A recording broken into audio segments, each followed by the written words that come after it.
All right. Well, hello, everybody. I'm Chris, And I'm Jim. and we are Geeks on Tour.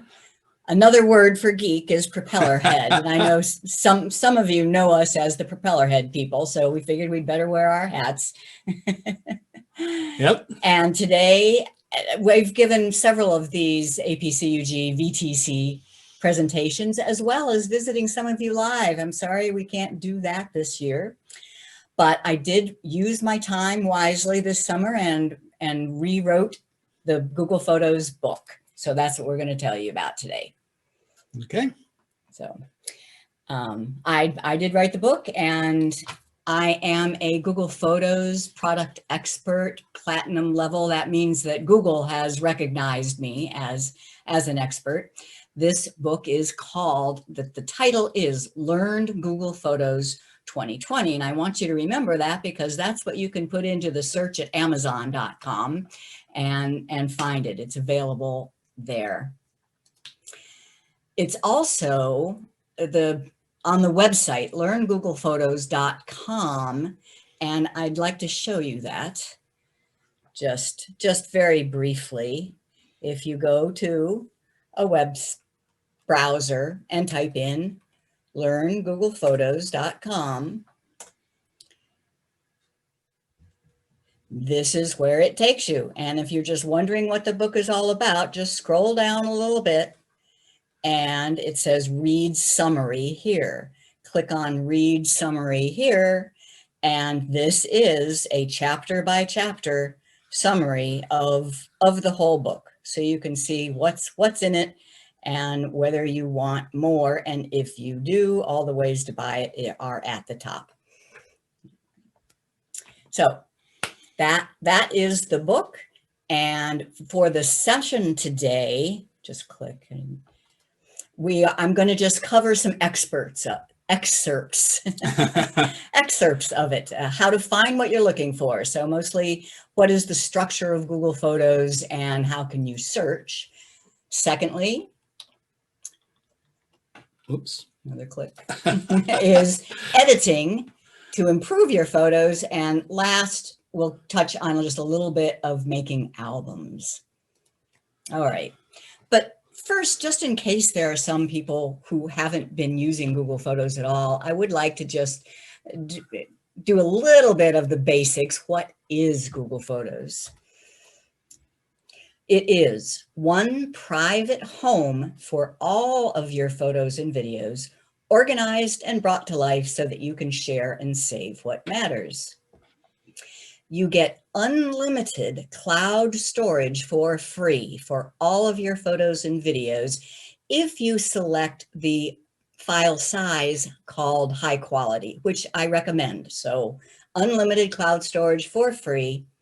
And then it's available as an app for Android phones, for iPhones, or just a web page using a computer. You have most all of the same tools on those 3 different platforms. So I want to show you that a little bit. First, I'm going to take a photo. So you can just be on me now. Okay. And we always like to have a selfie of us. And so, you ready? Yeah, sure. And you never take just one. Okay. So I took a picture with my Android smartphone, Samsung. And then I want to show that to you as well as all the others. So now I'm going to show you my phone. And we'll go to Google Photos. That icon right there. It's a new, if you haven't looked at Google Photos in a while, it's a new icon. It used to look very much like a pinwheel. Now it looks more like a fan. It's rounded. So there's Google Photos. And at the bottom, you have 3 tabs. That's where all your photos are. There's where your search tools are. And there's library is kind of everything else that's available. But all of your photos are in this area, this Google Photos. And you can scroll down. So see, there's the photos that I just took. They're at the top. Then as you scroll down, you're going back in time. And this little button appears on the right-hand side. I can grab that and scroll quickly and notice the dates.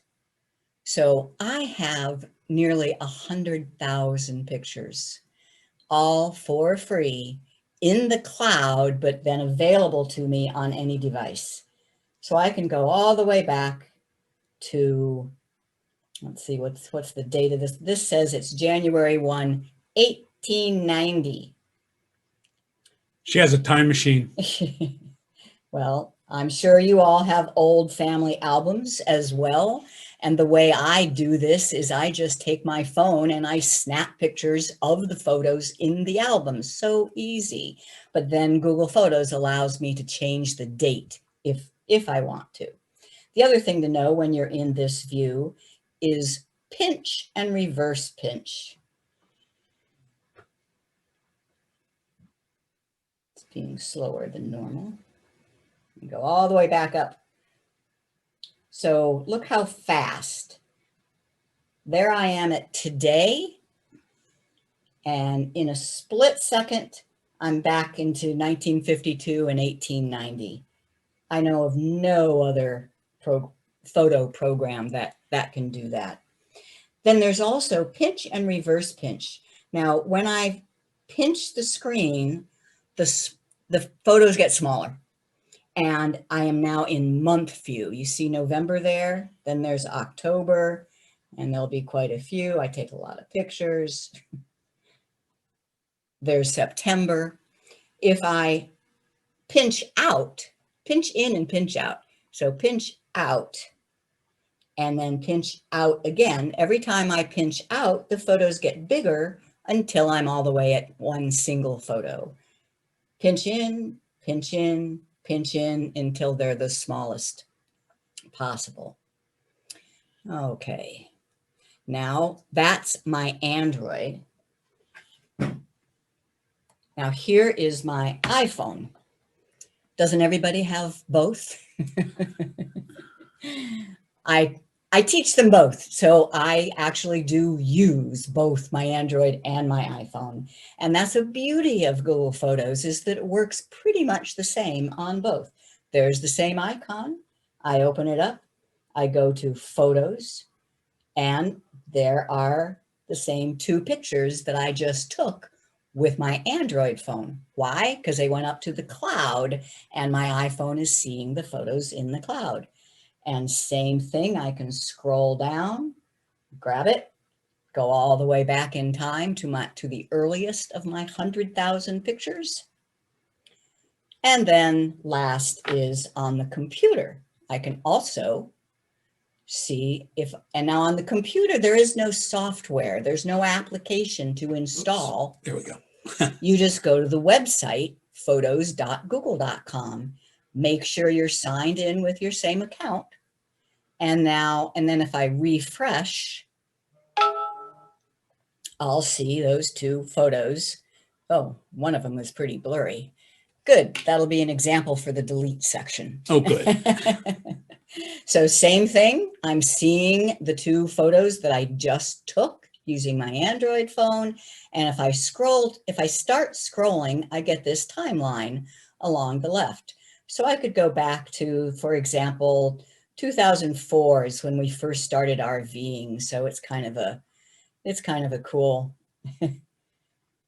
yeah, that's our first RV. If I scroll back to 2004. So that is just the overview of what is Google Photos. It is a storage location in the cloud for your lifetime of photos and videos, and then you can work with them on any connected device. Okay, so what is the limit of the file size for high quality? 16 megapixels. Now, if you take most of your pictures with your phone, which I do not know of any phone that has higher than 16 megapixels. So it doesn't affect the quality. Now, if you do take RAW with a digital SLR, then yes, it will cut it down to 16 megapixels. And even the phone ones, it will be compressed, but that's just the file size. They are high quality. I've printed 8x10s and even 11x14s. You cannot tell the difference between the original and the Google Photos compressed version. And they do videos up to 1080p. So for free. Doesn't count against your Google storage. It's great. Yeah, no other system does that. Okay, next slide. So that's just the overview of what is Google Photos. Now I'm going to give you some excerpts from the book. Chapter 5, how to find the memories you're looking for. Sometimes I want to see pictures of my childhood. Sometimes I want to see sunsets. Sometimes I don't know what I want to see. Surprise me. And I'm going to start with the iPhone on this. And when I say surprise me, I'm talking about this section at the top is called memories. So these tiles, it says 1 year ago, 2 years ago. These are just Google Photos surfacing to you what some samples, what it thinks is the best photos from this week, 2 years ago, 8 years ago. Now, so for example, if your photo library goes from 2 years ago to 6 years ago, it means you didn't have any photos from this week in the missing years. Either that, or you've already looked at them. So I have, so my 5 years ago and 4 years ago are at the end. But these are just fun. If you want to start weaning yourself off of social media, whenever you want your phone to just entertain you for a little bit, Yeah. Open up your Google Photos and just click on one of these memories. Bill wants to know how much access others have to these photos. Can anybody see these pictures? Absolutely not. They are for your eyes only, and I know of no instances where it has been hacked. Now, it's easy for you to share, since they're in the cloud, but it is in your Google account, meaning it's under lock and key with your username, your password, and your two-factor authentication. Everybody has put two-factor authentication on their Google account, right? I hope so. And if not, see our YouTube show from just last Sunday where we covered that. Okay. What am I doing next? So now what about the structure? The structure of Google Photos. So how do you find what you're looking for? First, you just need to understand the structure. And there is no folders. There are no delineations. Your photos that you collect from your phones, from your computers, from your old hard drives, from your old CDs, they just go up in one big pile in order by date. And we call that your photo library. But now I want to actually read to you from the book on page 75 in the chapter 5. There's very little organizational structure in Google Photos. All photos added to Google Photos are in one giant stream by date, and that is called simply Photos. We also refer to it as your photo library. However, there are two areas that can bring photos to the forefront or send them to the back. And I'm referring there to favorites, that brings them to the forefront, and archives, that puts them to the back. And then lastly, if something really is trash, you can delete it. You can put it in the trash. So let me show you that just a little bit. And so on the iPhone, I am viewing my library. I pinch so I'm seeing as many pictures as possible. And we were actually on the road a week or two ago. Huh. And I just love in Florida the wetlands. So I took a bunch of pictures in the wetlands. Now, I think this one I like the best. So I look at all those. I like them all.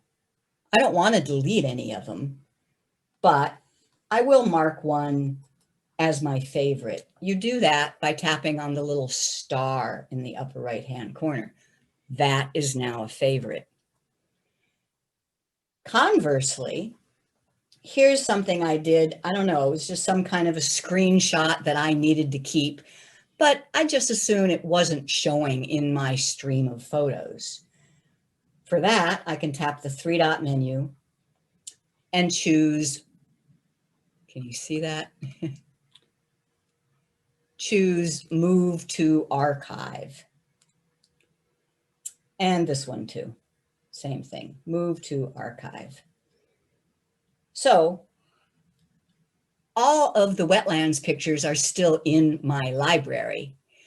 If I just want to see my favorites, I'll click on this button down the lower right, Library, and Favorites. So now I'm just seeing the pictures that I have marked as favorites. You know, no scrolling through those dozens and dozens of pictures that I take. I'm just looking at my favorites. Same thing with Archive. So under the Library button, one of the options is Archive. Now I'm seeing all the photos that I want to keep, but I just want them in the back room. So that's my analogy to a warehouse. All of your photos and videos are in the warehouse, but you have a showroom. Where'd it go? There, that one.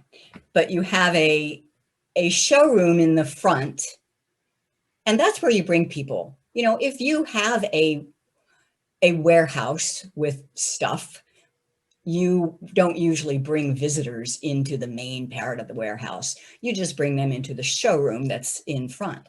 And same thing, you have a back room where you just shove all the stuff that you want to keep, but you want it really, really hidden. All right.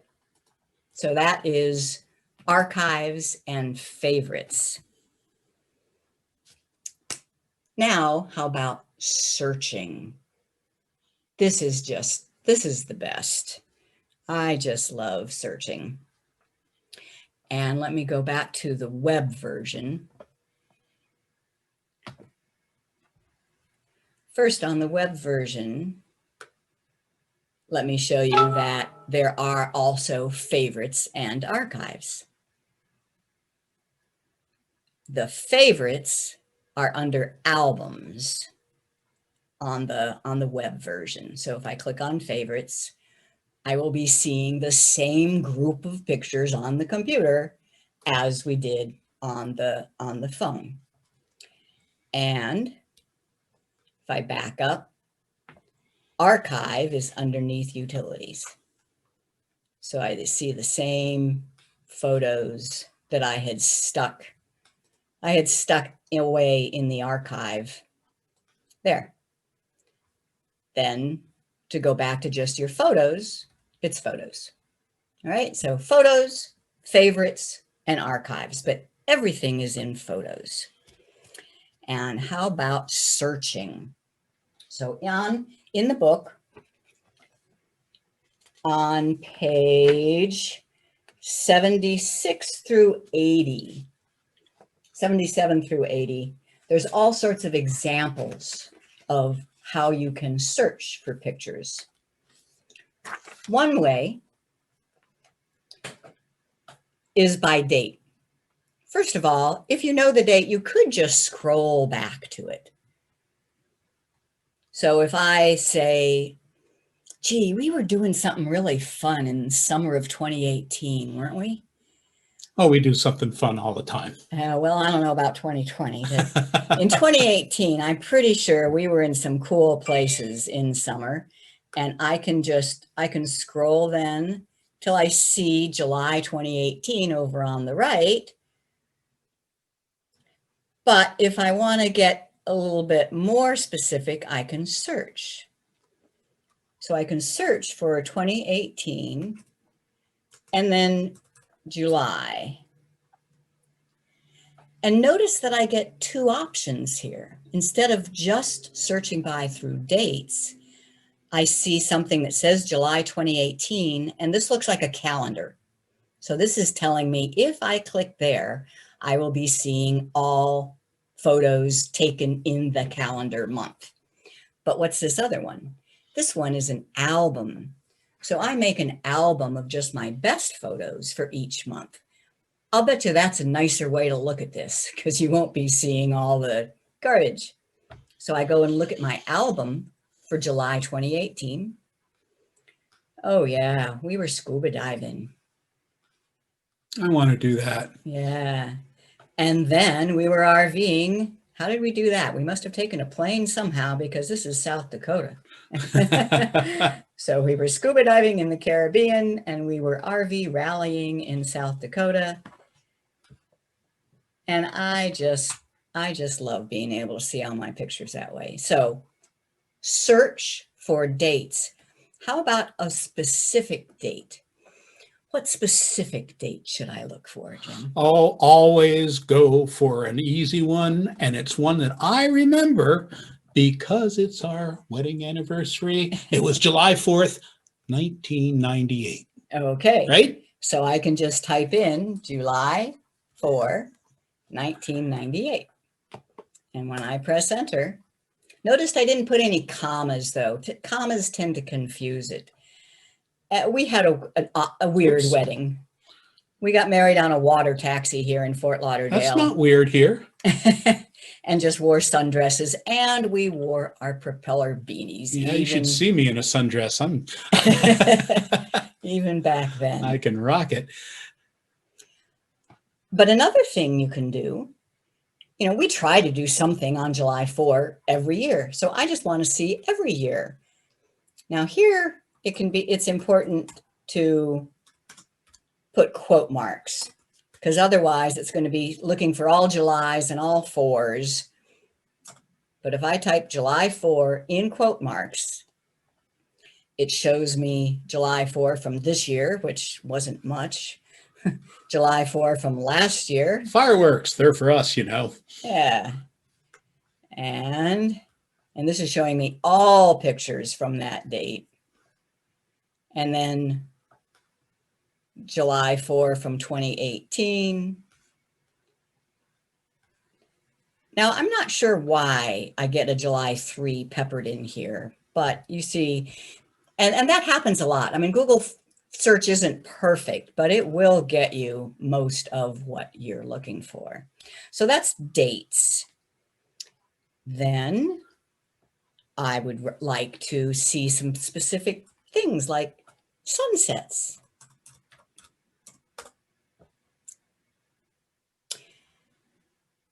And there's a bunch of sunset pictures. Now, did I have to make a tag or did I have to type sunset somewhere on these pictures? Nope.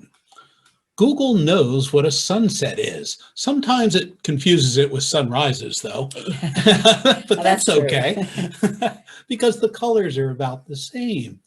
It's really pretty cool. But I don't have to just look for one word. I can type sunset and Italy. And I'll betcha, because we did travel to Italy not too many years ago. And here are some sunsets. And notice the star on this one. That one's a favorite. And here is Venice with a sunset. Now that one is a favorite. I'm gonna mark it now as a favorite. Whenever I run across a picture that I say, oh, that's a favorite, I just mark it as a favorite, and then it shows up on the favorites, which we have casting to our TV all the time. And how about something like beer? I love beer. All right, so it does.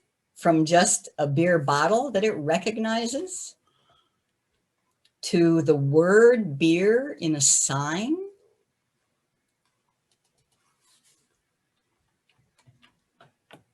And a Budweiser truck. And here we are at a beer tasting, etc., etc. I don't have to limit it to beer. It can be beer in Belgium. And so all of these are examples that are given in the book. Now I want to switch over to the phone, and I'm going to do the Android.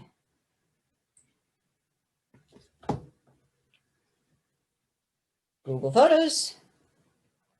And the way you get to search on the phones, both Android and iOS, is with the search button in the bottom. Search. And then same thing. I can do sunset in Italy.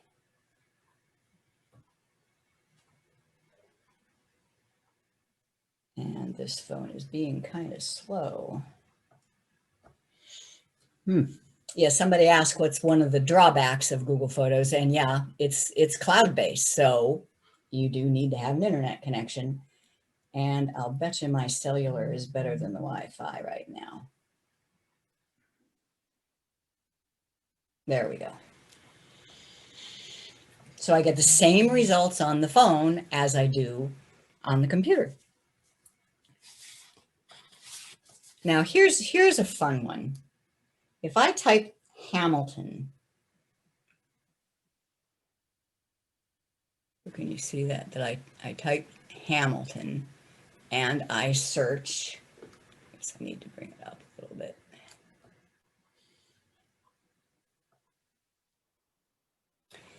It's showing a picture of us. How does it get Hamilton out of that? Well, it's when we went to the play Hamilton and it sees it on the sign. It reads that sign and returns that in a search for Hamilton. And then there's this one, and I see nothing about Hamilton there, but if I swipe up on the photo, you can see that I wrote a description, and this guy's name is John Hamilton.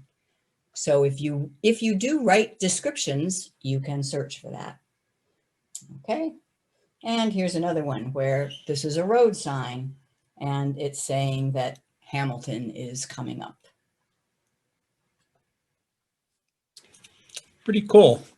So how does search know what country the picture was taken? That's because I took the picture with my phone that has GPS, and I have my camera settings set to save the GPS location with the picture. Okay.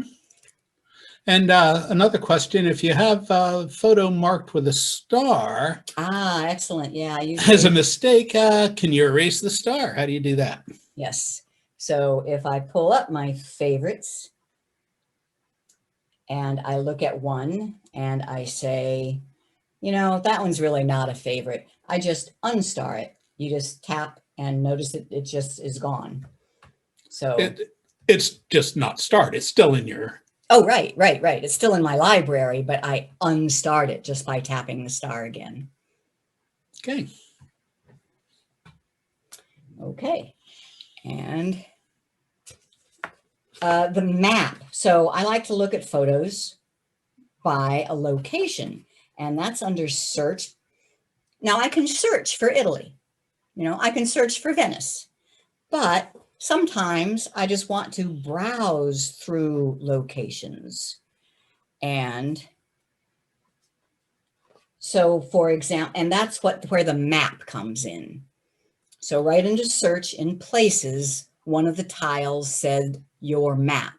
So I just went to my map, and now let's say I want to see pictures from the rest area that's at the Welcome Center when you come into Florida. I can search for that by zooming into the map. I see the Florida line, and wherever you see these colored dots. It's like a heat map. Yeah, that's where you've taken pictures. And I say, that looks like where the Welcome Center is right there. So I tap on that, and now I have a split screen. The map's at the top, the pictures are at the bottom, and sure enough, these are the Florida Welcome Center. Or I can go to Cuba, where we took a trip a couple of years ago, and say, where did we go? Where do I have photos from Cuba? Bay of Pigs. We went swimming. Yeah. With the pigs. Okay. So, so that must be here. So that looks like a bay. Let's tap on that. And yep, there's us gone swimming in the Bay of Pigs. So that map is so cool. And lastly is people. So notice these faces up here. If I tap on view all, you'll see a lot of faces. Now I've given names to some of them, but not all. I mean, Google doesn't know who this person is. It just knows that that face is the same. Yeah, that face is this. I don't know how I got that one. Is the same as that face. So it just sees the person's face in the photos, and then I can give it a name if I want. And after I give it a name, I can then search. I must not have said okay. Yeah, check mark. Okay, so now it knows that that is Laura. All right, that's now I'm on to the next chapter.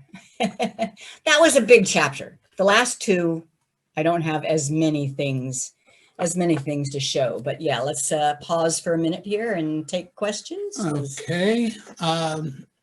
Does searching include the archives and the searches? Yeah, you can see where you might want to include archives sometimes and sometimes not. Agreed, but they always are. So archives are included in searches, in search results. Okay. And there's a comment from Bill. I agree that the GPS feature is great. Yeah, I took photos last fall in the Holy Land with both digital camera and the iPhone, and having location show up on the iPhone camera was really neat. And yeah, somebody asked before about the difference between Google Photos and the Apple Photos, or the gallery that you have on your...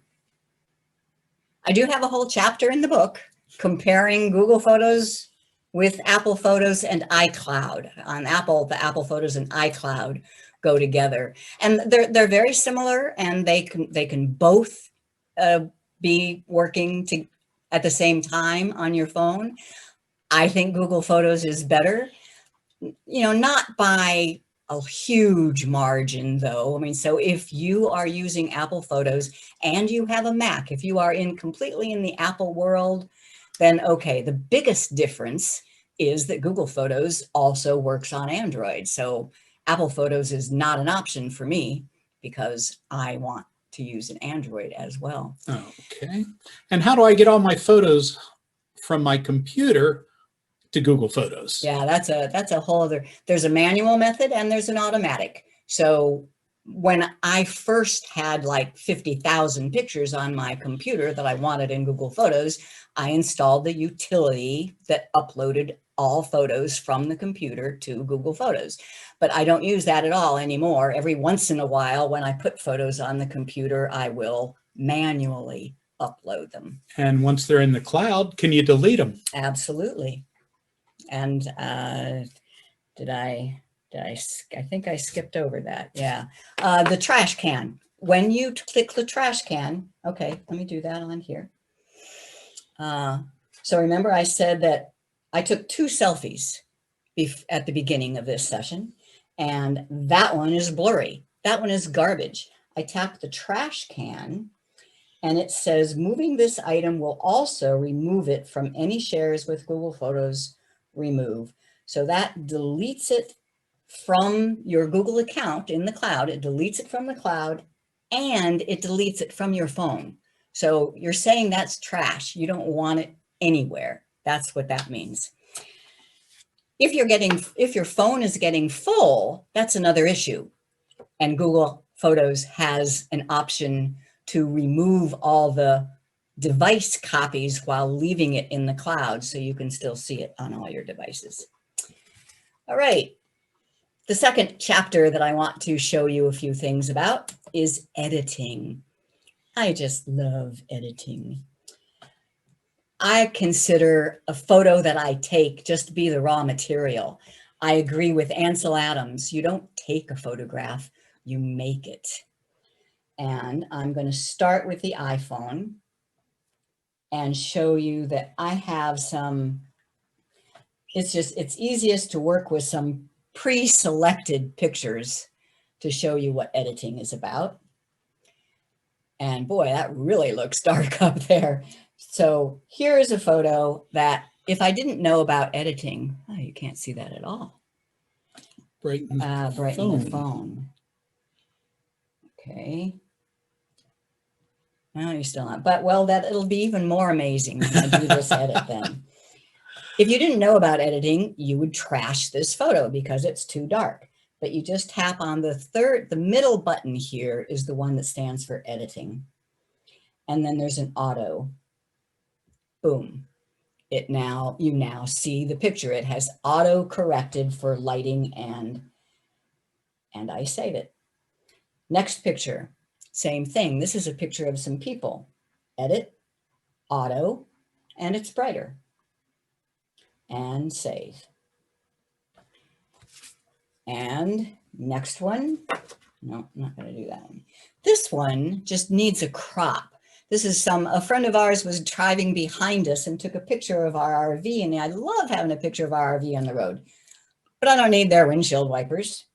So edit, and the third button over is crop. And then I just crop in.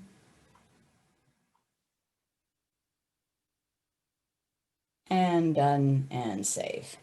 Much better picture.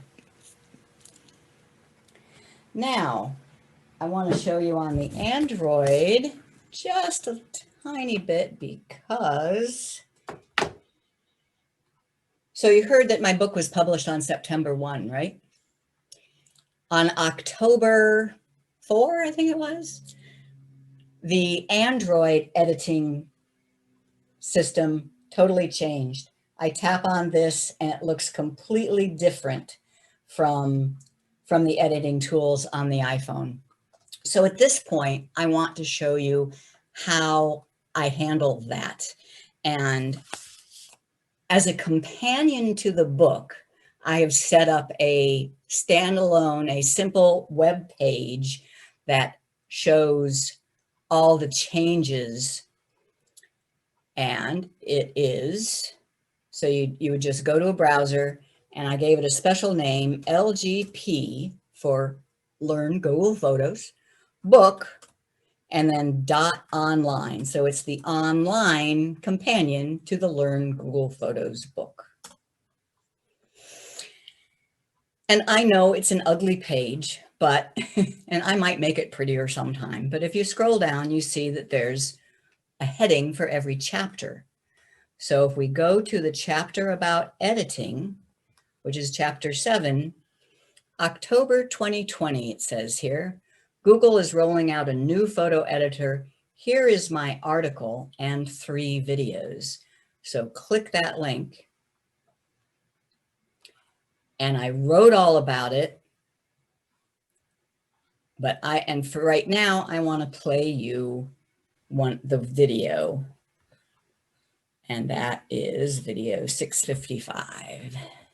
This is Chris Guld with on Tour and Learn Google Photos. And I want to show you that now, as of October 2020, there are some changes in the editing features on the Android. So I'm going to open up Google and bring up some photos and just go through some of the changes. Open up this photo. It looks awfully dark, doesn't it?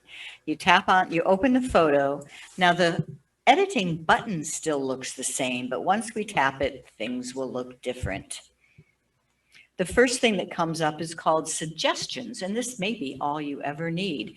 Tap enhance, and the picture is 100% improved.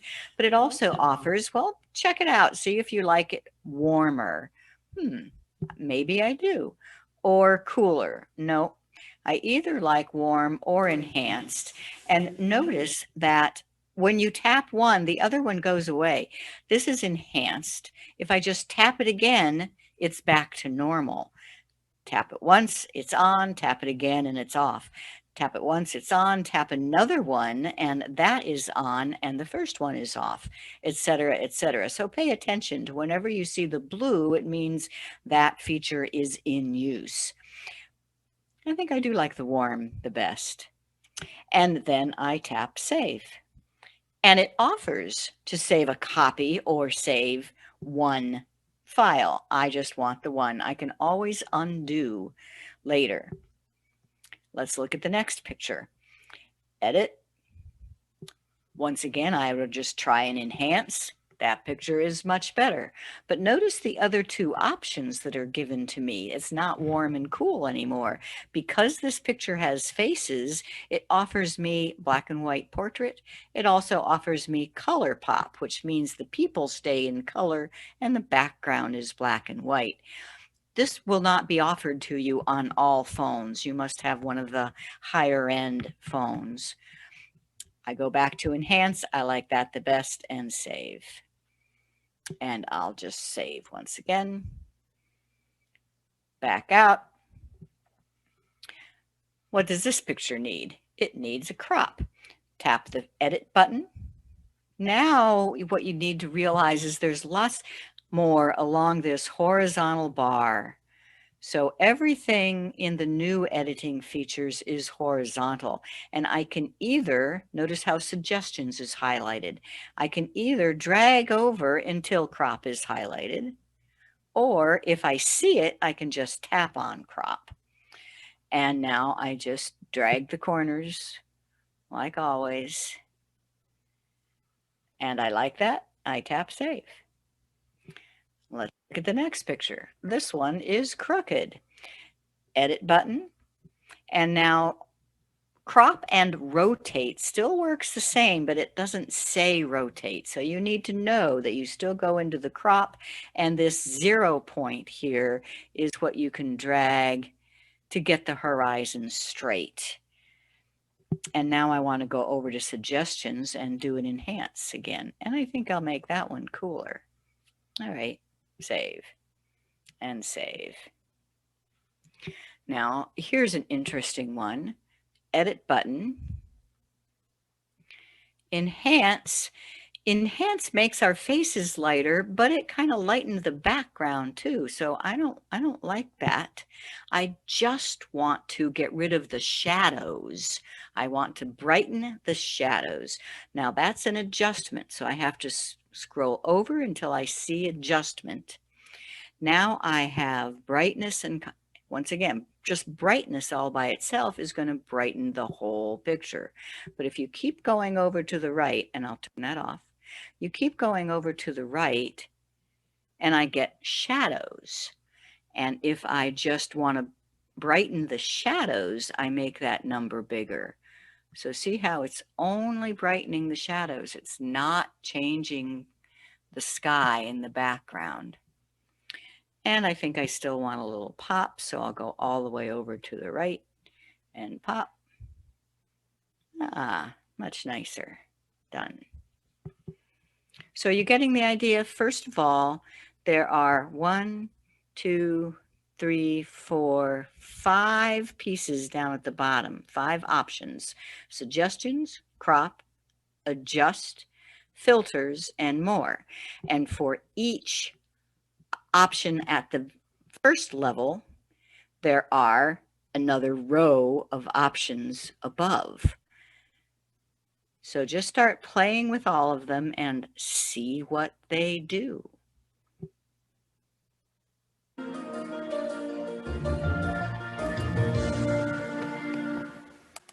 Yeah.